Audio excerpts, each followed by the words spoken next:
Election फंडिंगच्या प्रकरणातून संतोष देशमुखांची हत्या, आमदार जितेंद्र आव्हाडांचा खळबळजनक आरोप।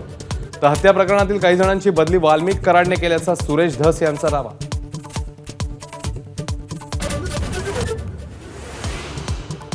बीड प्रकरणावरून धनंजय मुंडेंच्या राजीनाम्यासाठी विरोधकांकडून दबाव वाढला। राजीनामा घेतला पाहिजे प्रणिती शिंदे यांची मागणी, तर नैतिकतेच्या आधारे निर्णय घ्यायला हवा सुप्रिया सुळे यांची भूमिका। छगन भुजबळ आणि मुख्यमंत्री फडणवीस यांनी केले एकमेकांचं कौतुक। नायगावमध्ये सावित्रीबाई फुलेंच्या जयंती कार्यक्रमामध्ये फडणवीस आणि भुजबळ एकाच मंचावर।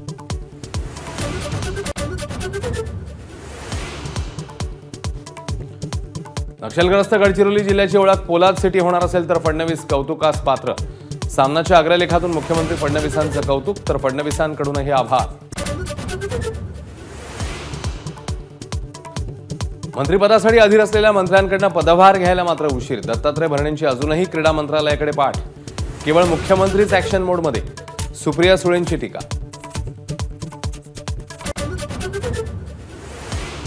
भाजपचे नवे प्रदेशाध्यक्ष मार्चमध्ये निवडले जाणार। बूथ प्रमुख, तालुका प्रमुख आणि जिल्हा प्रमुख निवडीनंतर प्रदेशाध्यक्षांची निवड होणार।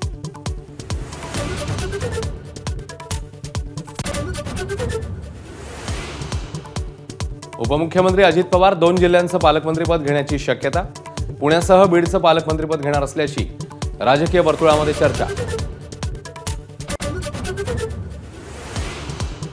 बीडमधील खंडणी प्रकरणी वाल्मिक कराडच्या अडचणी वाढणार। कराडचं पवनचक्की कंपनीच्या अधिकाऱ्यांशी बोलणं झाल्याची विष्णू चाटेची कबुली।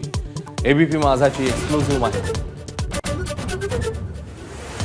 ठाण्यातल्या मुंब्र्यामध्ये हिंदी भाषिक फळ विक्रेत्याकडनं मराठी तरुणाला शिवीगाळ। फळ विक्रेत्याला मराठीत बोलण्यास सांगितल्यानं आला राग। मराठी तरुणावरच गुन्हा दाखल। लहान मुलींचा वाद असल्याचं जितेंद्र आव्हाडांचं वक्तव्य। सावित्रीबाई फुलेंचं स्मारक 5 वर्षात पूर्ण करू। नायगावाच्या कार्यक्रमामध्ये मुख्यमंत्री फडणवीस यांचं आश्वासन। निधी कमी पडू देणार नसल्याची ही ग्वाही। अटल सेतूवरून प्रवास करणं आता 50% स्वस्त। नवी मुंबई महापालिकेकडून बस तिकीट दरांमध्ये मोठी कपात। खारघर ते मंत्रालय प्रवासाला 270 ऐवजी 120 रुपयेच लागणार।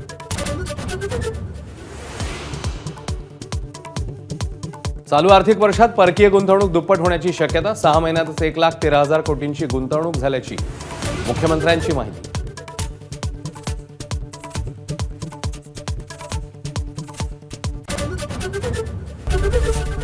एबीपी माझा, उघडा डोळे बघा नीट।